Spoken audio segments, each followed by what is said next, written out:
He's done it once. Can he do it again? Elazer goes up against Hydra in a must-win game to go through to the playoffs to play with the live audience here in Poland as we make our way to Krakow for the playoffs this coming weekend. Joining me on the desk is In Control and Rotterdam. We do have a big game ahead of us here. He's already done it once, like I said, but can he really do it a second time? You think he can? It's Krakow, right? But you're saying the V? No. The way you say it in Polish is Krakow. Krakow. But we're not Polish. But I'm see. See. All right. Well, if they Krakow. say so, it is. Then. Can Elazer do it again? Yes. Will he do it again? Most certainly not. He should get out of this match. I'm sorry, guys. Yeah, I mean, the good news for all of you, though, is I'm predicting that he won't. So I mean, I know. 28%. Here we go. Let's check in with the bracket, as we've already had a first place finisher from this group. Hydra, as Jeff said earlier before, is swimming upstream, and he is headed to go through in second place with his good old buddy, Pult, who he's met a couple of times this year in 2015 for the World Championship Series.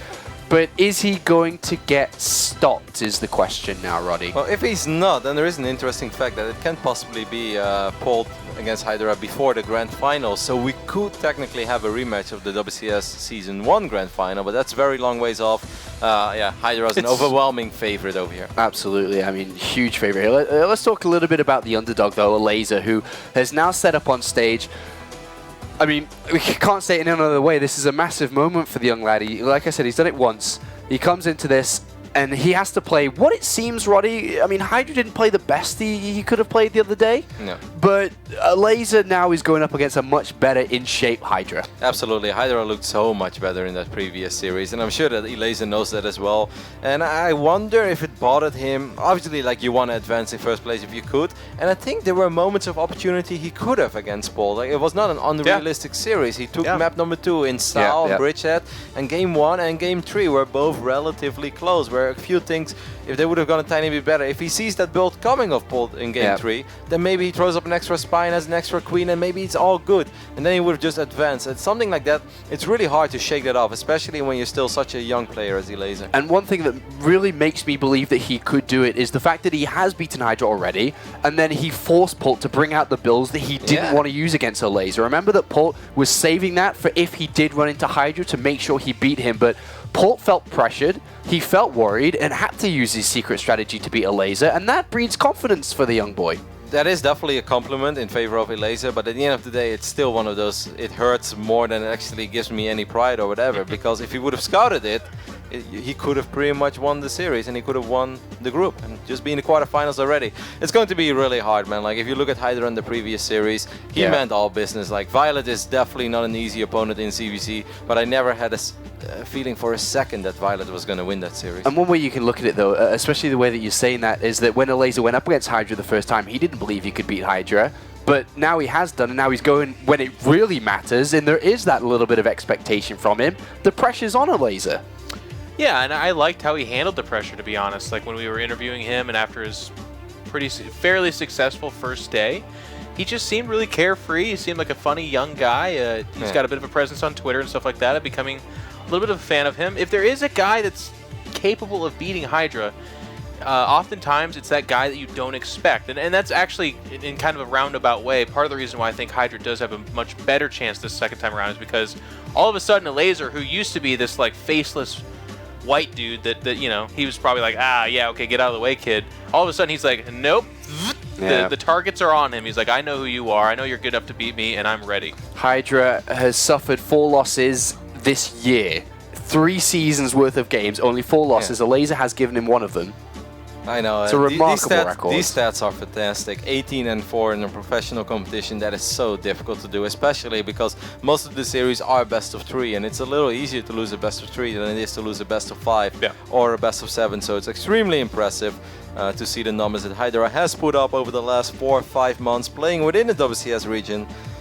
And, well, he knows it. I'm sure he's feeling it a little bit. Like, even though you've had such a phenomenal year, by far and away, for the people who don't watch that much StarCraft, this is by far and away the best year that Hydra has ever had in StarCraft 2. Like, other years, not even remotely close. After that Season 2 or Season 1 second place, this was already the best year. And then he won Season 2, so it couldn't really get any better than that. And in the round of 32, when he was with you and Choba and yourself, Jeff, and the others, he said that, to be honest, there wasn't really anybody that could beat him. The only one that could really do it was Pult, and he didn't even think Pult could do it inside. And he's already lost once versus Elazer, and it could happen again. I hope it humbled him a little bit. That's kind of what I like about StarCraft so much, is you get these personalities, and certainly Pult and also Hydra, you hear so much of cockiness. They're just kind of like, yeah, no one's nearly as good. Like, and they're calling for the fence at round 32, you know.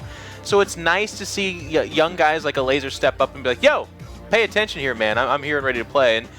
And there are other players that can beat these guys. I feel like we know that. And looking at this match, he's playing against one that already has. Yeah, the best moment about that was that Paul got interviewed first. And Paul actually said, he's like, well, I think everyone knows that the only one that could beat me here is Hydra.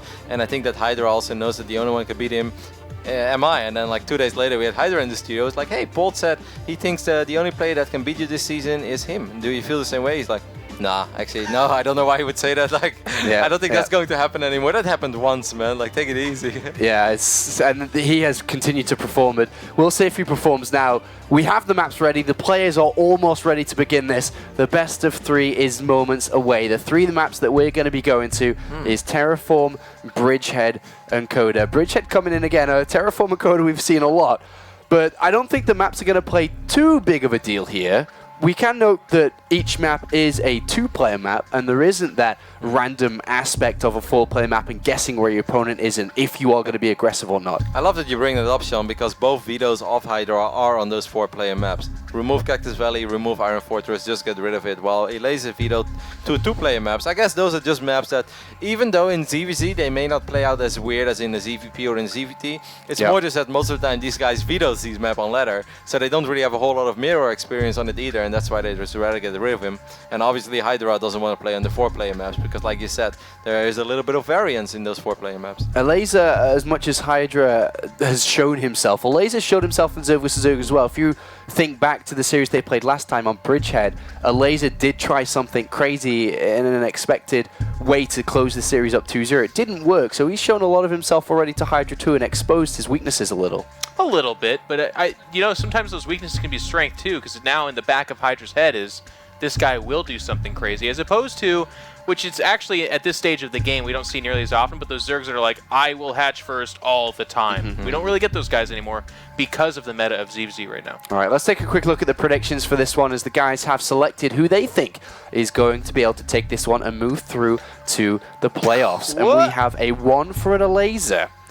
Kalaris looking to catch up with Nathanius here. Yeah, that was pretty much the strategy behind this. Yeah, it looks like it, right? He believes in it a tiny bit, but he also said he's like, I need to catch up to Nathanius, so I'm going to go for it. And I mean, he has done it before, but this would be a massive upset. Like, if Elazer would take out Hydra here, that is not another upset we have in this tournament. That's one of the biggest upsets we've seen in years. That brings me back to Show vs. Live, for instance, at DreamHack years ago. You know, something we could still talk about. This is not just another upset. This is where it's more on the line. Like beating him in the earlier stages, that's a big deal, not to take it away, but it's when, if you can eliminate someone like Hydra, it's like, okay, you did it. That's amazing. It's a massive game for the young man now, and we'll see if he can live up to the hype here that everyone's expecting him to bring in the Polish crowd. Can he do it? It's just a best of 3. It's just a couple of maps, but obviously it's not that easy.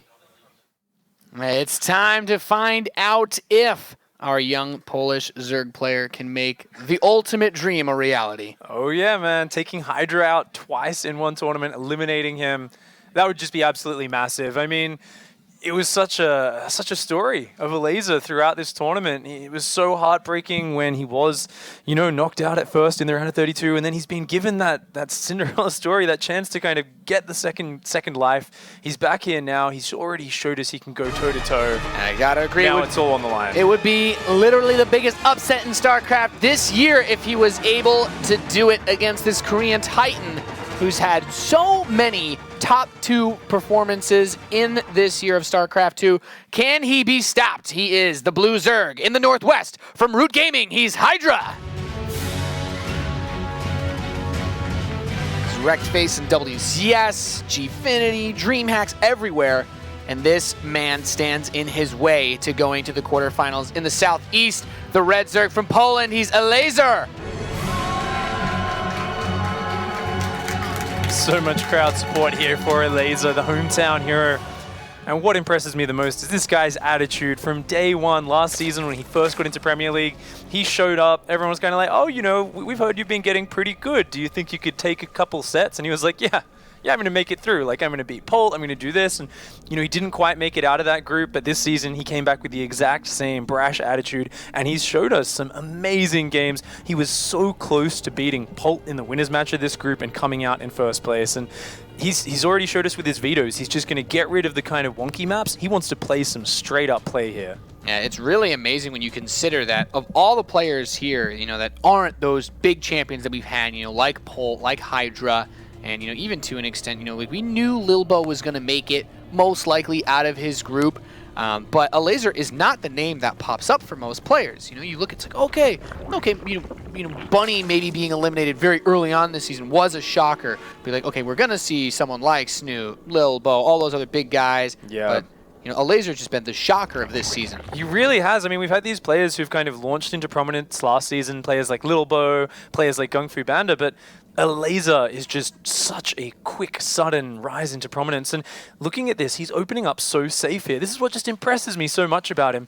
Even in the last series, we saw Violet taking some risks with his openings. Elazer here is basically doing the I don't want to die opening. I just want to get to that mid game, playing very safe, as is Hydra on the other side of the map. The only divergence so far is Elazer dropping this much faster gas. Looks like he wants to probably get an early Zergling speed, get some map control, and start the dominance going in terms of putting the pressure onto Hydra. Yeah, and I wanted to ask now, if he's going to go for this quick Zergling speed, which it looks like he will with the fast gas, do you think it behooves him more to go for the map control to take a third base, or does he want to try to get aggressive against Hydra?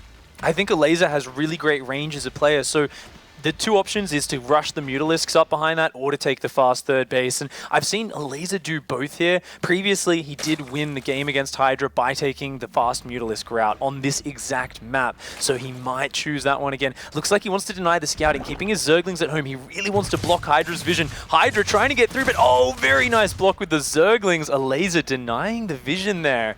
Keep in mind, both of these guys have the fast queen, so no one's been able to scout the other's gas timing just yet. And already Hydra has to feel a little bit of fear. He has to think, what does this mean that he wants to deny my scouting so much? Is he going to do some sort of all-in? So Hydra hiding his Zergling up at the third base, he's going to want to try to get some sort of information soon. Yeah, that's a really important thing to note. Not being able to get the Zergling Scout and these build orders giving them such fast queens, you can't really check the main base. And losing an Overlord this early on would hurt quite a bit as the queen starts to push him away, tries to slip that Zergling in. What is Hydra most concerned about when he does this sort of scouting, though? What is he looking for the most, and what is Elazer hoping to see with this Zergling? Oh, well, actually, Hydra's gone for a delayed Zergling speed, even though he went for an almost gasless opening. But he just denied the scouting. So Elazer has no idea that delayed Zergling speed's coming in, but he's seen 3 queens, he's seen a tumor at the front. So it looks like it's just rushing up to Roach, the same thing Hydra's shown us again and again. But behind this, Elazer is going to have a Zergling speed, and he could pump out a big wave of surprise Zerglings, shut down Elazer's third, maybe do huge damage a bit later on. How about how fast this lair is coming in for Elazer? It's halfway done. The Roach Warren's only just starting for Hydra. Is this that fast Mutaplay? Is there anything that Hydra can do against this? Oh, that's incredibly fast, and that's actually so damn early. He skipped the Baneling Nest completely. Hydra doesn't even know this is the case right now because that scouting was denied so much, and it looks like he's defaulting to just getting a Roach Warren, an Evolution Chamber, but because he's keeping the Zergling speed, Hydra's banking a lot on doing a big wave of damage with Speedlings. He's starting those Speedlings up now, the Link speed's getting close, but because he stopped at such a low drone count, he needs to get damage done with that. Yeah, it's a really interesting scenario. The Roach Warren's finishing up. There's a lot of Lings on the way for Hydra as his Zergling speed completes, and that Spire is starting up. So for Elazer, the biggest focus has to be just surviving until he gets Mutas, right? Oh, absolutely. Elazer, as long as he doesn't see a third base, all he's worried about is surviving. But now the Link speed has kicked in for Hydra, and he's going to push across this map. Elazer caught without many Zerglings out.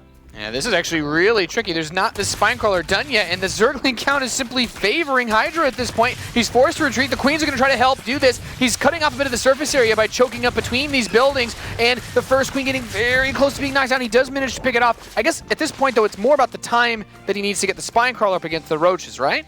Yeah, I mean, that was a beautiful defense. He didn't even pull drones off the mineral line. Look at this. Hydra's trying to deny the rocks. He doesn't even seem to realize there's Mutalisks on the way. Elazer's actually going for the rocks now himself. Both players want to knock the rocks down. They're fighting for the right to bring them down.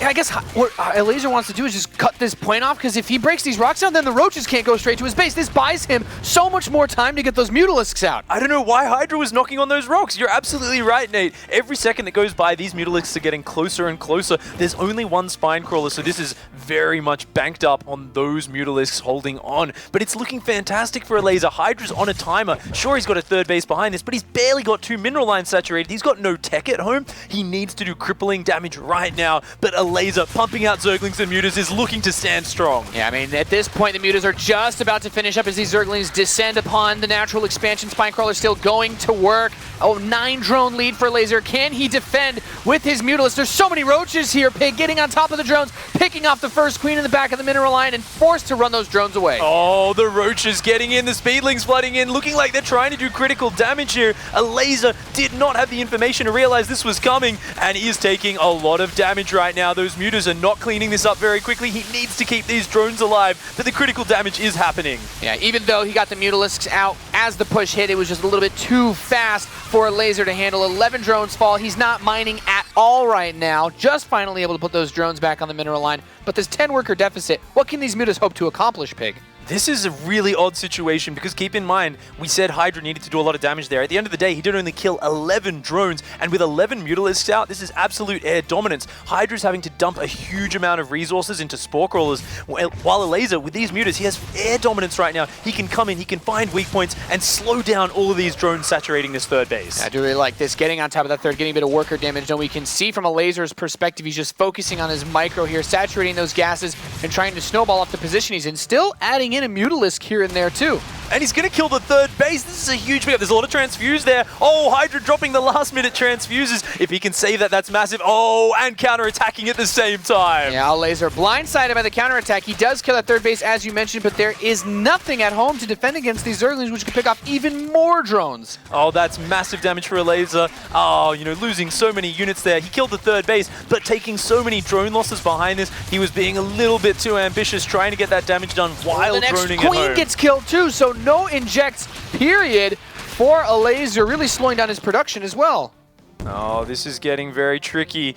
10 Mutalisks are still out on the map. I mean, they provide a lot of air coverage, but there's no third base in sight for Elazer. He's down to 33 drones. He's rebuilding his first 2 Queens. That last wave of damage from Hydra, that was absolutely critical. Elazer, though, he's a very aggressive player. He's going to look to get back across the map, and he's going to try to disrupt Hydra. This is his focus right now. Yeah, but that creep tumor placed by those Queens allows this Spore Crawler to hold this position, and, you know, Spore Crawler is just so powerful against Mutalisks as anti-air. Like, what are really his options? Hydra's just going to go for a Nidus for him. He's like, I'm just going to worry. Only going to build Queens, Roaches, and Zerglings. Well, Elazer, being the audacious guy that he is, he's just going to go and find the hole. Ignoring the threat of a counterattack, his Mutas are going to try and get critical damage done. He hasn't spotted the Nidus Worm yet, but he sees it now. He sees the Nidus Worm going up at the natural, and that has to put fear into his heart, because there are so many Queens out. He cannot fight these with the Mutas, but they're picking off a lot of Overlords, getting some great damage done. Yeah, still Link counterattacks happening during all of this. A supply block really important, actually, to prevent him from building enough units to fill that Nidus network with, and he does eventually end up cleaning up back home, but there we go. The Nidus is outside of the natural. With so many Queens on the map for Hydra, 11 Queens versus 11 Mutalisks. Can the Mutas actually stop this for Elazer? There is no way they can fight that many Queens. There will be just too many transfuses, and the Nidus Worm pops uncontested. The Zerglings on the north side distracting Elazer's army. They are so far out of position. No spine crawlers here. I mean, the Queens are going to take a little bit to get over there. That's a lot of Queens. What can you possibly do? He's trying to throw down spine crawlers behind his natural, but this Mutalisk count cannot contest that. Queens move slowly. They don't move that slowly, and the transfuses are going to help so much against these Mutalisks. Elazer, so you ask yourself, how do I stop this many Queens, especially now that the Roaches are coming in, and he's on top of the third base. He's everywhere. Oh, Hydra playing this in such a beautiful fashion, giving Elazer no time to recover. Wave after wave of aggression, and it's always getting there just before Elazer's ready. That's the Nidus network. One more Nidus Worm popped up in the natural there as Hydra takes game number 1 in this best of 3 in a very decisive manner. What a clean win for him. That looked a little bit dicey at some points when Elazer was going to get those mutas out, but he didn't quite respect the strength of that attack from Hydra. And Hydra's experience showing he just found that crisp, slight timing window, got in there, and managed to disrupt Elazer and rip his build apart. Yeah, really nice use of the counterattacks of the Zerglings when those mutas hit his base, but a solid start here for Hydra in this best of 3. And we're going to go to a short break as we get ready to go into game number 2, guys.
Welcome back, ladies and gentlemen, to the World Championship Series Premier League round of 16. We're here in the decider match for Group C as Hydra takes on Elazer, Pig.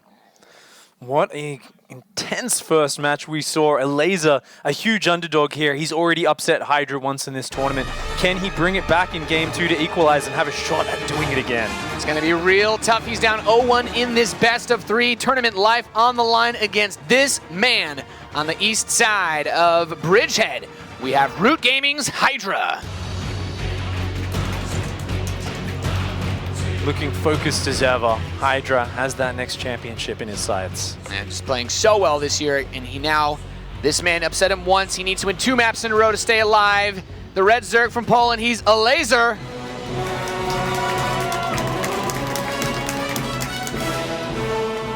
Such a strong player, bringing that confidence here in that last game. Really liked the way he played that out, just not quite being able to handle the intensity of Hydra's aggression. I mean, Hydra went all out there. He did not have a lot of a backup plan if that attack didn't go well. Yeah, it's really crazy. He commits so much to that Ro16 push, and at some point or another, it comes down to like how much can you really afford to invest in a static defense. But I really liked Hydra just being active out on the map, because once those mutas came in, and you did a great job of pointing this out that he was going to be able to get the third base, he just did that little bit of a backstab because Oh, he had to yeah. commit all his mutas. He didn't have anything at home to defend, and that's just, you know, that's why Hydra's so good. Yeah, who knows? Maybe if Elazer commits to some more Zerglings there to kind of cover his defense at the same time, things turn out differently. But Hydra's intensity and his just killer instincts there, finding the holes he needed.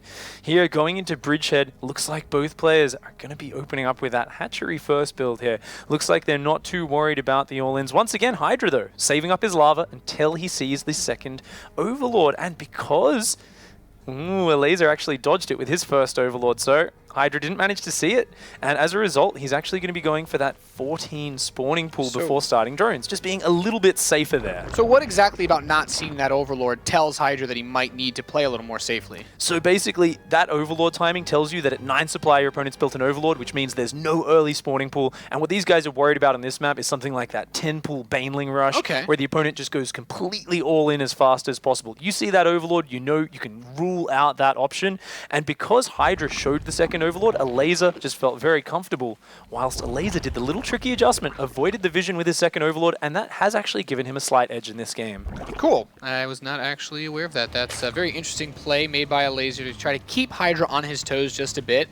And as we progress through this game, it looks like both players have opened up with gas. Not crazy fast, but lining up reasonably well with their expansions. What about Bridgehead is going to have the biggest impact, in your opinion, for Zerg versus Zerg? Oh, well, we've talked about it a lot before, how the back rocks open up a second attack avenue, and this is something which is very new to StarCraft 2 in this current map pool. Only here on Bridgehead and on Moonlight Madness, a map we don't see very often, is it possible, and that means there's a lot of mid-game roach wars. Normally, doing Tunneling Claw roach aggression can be a bit hard because your opponent can lock down 1 or 2 attack avenues, defend very well, but here on Bridgehead, your bases are so spread out, you've got this attack avenue in the back path, and we saw in his earlier series against Violet, Hydra just went straight for Tunneling Claws, straight for Burrow, because he wants to get on the map and attack you from every side in that mid game, and that is where he really thrives as a player in Zerg vs. Zerg.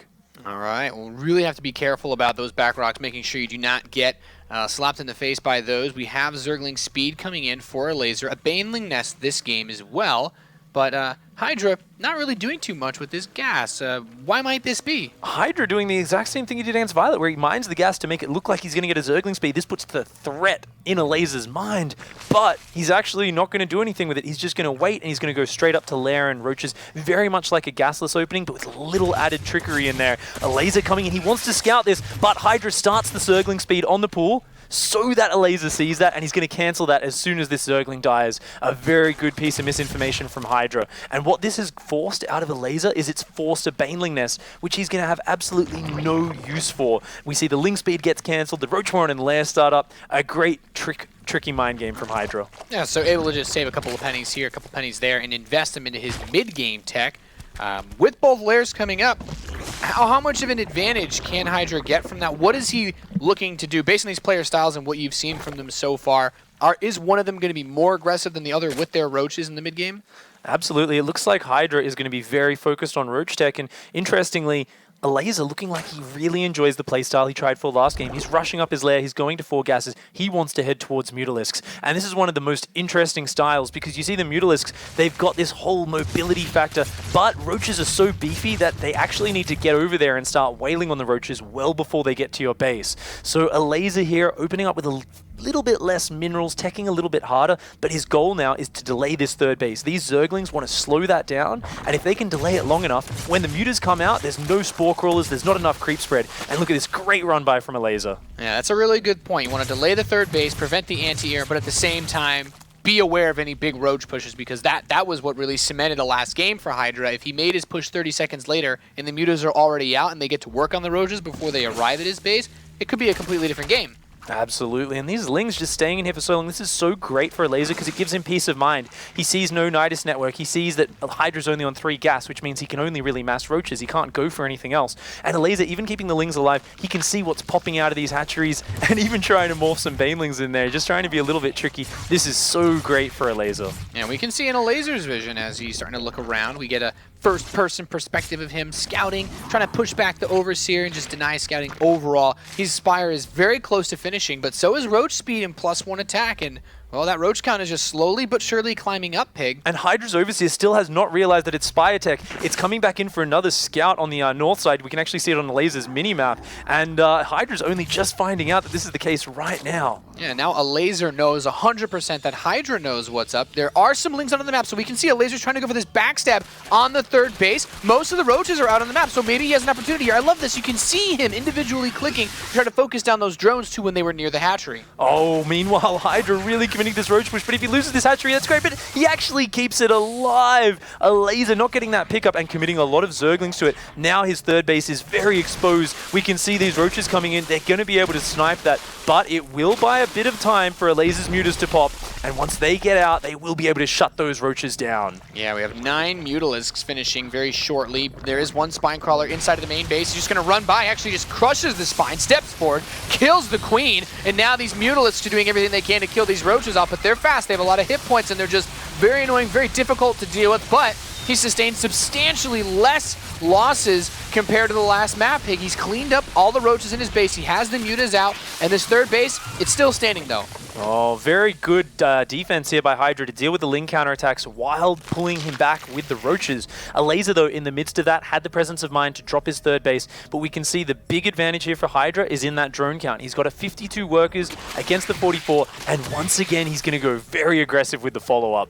Yeah, that Nidus network, we're seeing a lot of that pressure coming out, and I really like this. We don't get to see it enough, in my opinion, Pig. He has an Overlord in the bottom left corner of the map, so he should be able to throw that network up, despite the fact that there are Mutalisks, which means he won't have that vision denied, and these mutas are going to come out here. There's a lot of roaches, so he's preventing the mutas from being able to harass because, well, he's got to deal with these roaches. Oh, these roaches, they want to spot a good position for the Nidus, and they want to distract while the Nidus goes down. There is an Overlord in the bottom left-hand side of the map, and that's where it goes. Elazer has no idea this is coming. However, on Elazer's side, he is knocking down the rocks, and he's already starting roach production. There aren't as many queens this time, and there are 14 Mutalisks. Elazer, on a very low drone count, may be able to defend his main base, and hearing that scream, now he realizes what's happening. Elazer is in panic mode. He needs to get out as many roaches as possible, and he needs to hold on at his main base. Yeah, this could be scary, very frightening moment right now as Hydra steps down towards Elazer's third base. Elazer's mutas can actually come up and cut the Nidus worm off so that you can't reinforce this position, as if another queen does pop out with some more roaches, so another Nidus worm will need to be started. That's 20-second delay. Killing a couple of the queens. Elazer picking off 2 of them apart from the rest. There's only 7 queens left there, and with 14 mutas in the air, that could get a bit frightening if he can focus the queens with the roaches and the mutas at the same time. Ling counterattack gets into the natural of Hydra, so a lot of motion being created here. Snipes the next Nidus network, not able to help reinforce this position, but the queens still have a lot of energy to reinforce each other with. There are 11 Mutalisks left on the map. The queen count is falling. Only 6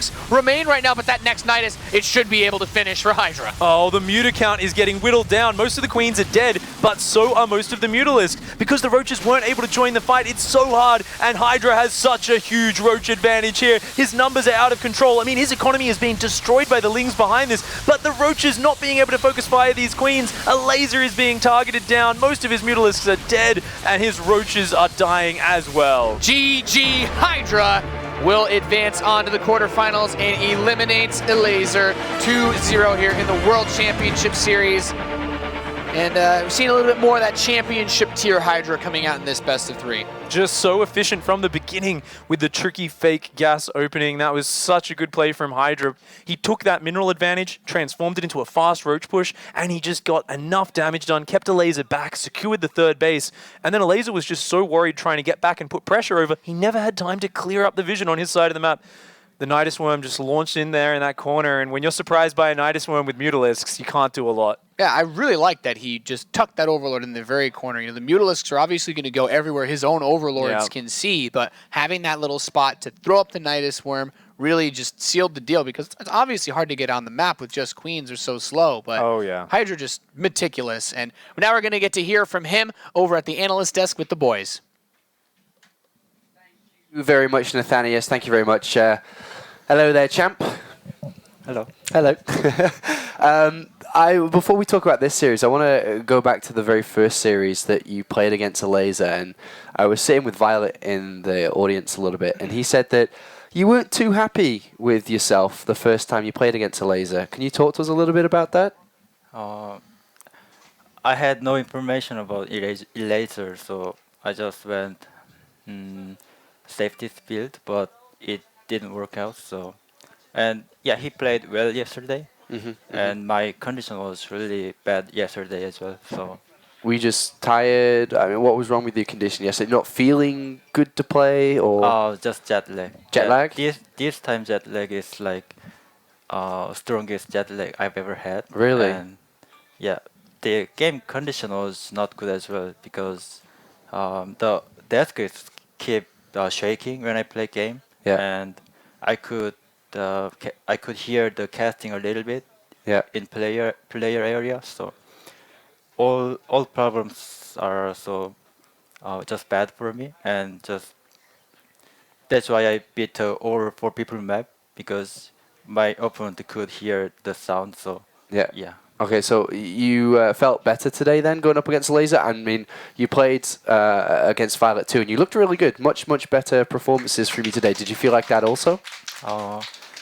Yeah, I think I just left a lot of time yesterday, so that worked out. All right, in control, some questions about the games today from Hydra? Yeah, I mean, we talked about your condition being kind of poor, but also, you know, you were one of the guys that gave some pretty bold answers. You thought that nobody could beat you in this season. Do you feel like that opinion's changed a little bit? There's maybe some better players here, or was that a mistake? That was a fluke? I don't think yesterday is my games. Like, I wasn't mad yesterday, so yeah, I still have confidence that I'm gonna win this tournament. Good. Yeah. Well, what do you think about the players that you could run into in the playoffs now? You've come through in second place. You got Petraeus, you've got Zanster, and you've got Lilbo. The 3 other first place finishes. What are your thoughts on that? I don't really care, but I think Lilbo is the strongest player in there. So, I don't care. Okay, all right. Well, thank you very much, Hydra. We'll see you on the weekend. You get to play in Krakow, and we hope that you can do well as you have done in the last 2 seasons. So congratulations, Hydra. Thank you. Let's take a quick look at the bracket then and check in with that, as we have now wrapped up and finished Group C, leaving us with 1 group left. We'll go into that very shortly. The 2 champions have gone through. First and second place may not be the way we thought this bracket would play out, but that's the way it has done. Pult first place, Hydra comes in second. A fast group, very fast group. Ro16 joins us back on the desk within control. This group played out very fast today, Roddy. Lots of cool, fast and furious versus Zergs. Yeah, absolutely. I mean, Hydra was all business today, and I think that last series in particular, we've had a lot of great series today. We were watching the games backstage, even when we're not off camera. It's like, man, that game is epic, that game is epic. This was a pretty straightforward series. It just felt like Hydra was in control and just did what he had to do. Both series today, really. Him against Violet, too. Yeah, absolutely. This was the group returning to normalcy, I would say. It got disrupted by Elazer, and that's awesome, and I think he should hold on to that. Let's remember, he's only 17 years old, so to make it into the round of 16, kinda, but then to take a first round against one of the absolute best players is a really cool result for him, and I'm excited for 2016. All right, well, thank you very much, gentlemen. It's time to go to our very, very quick break, and when we come back, Jaedong plays up against Aigers as they fight for advancement in Group D.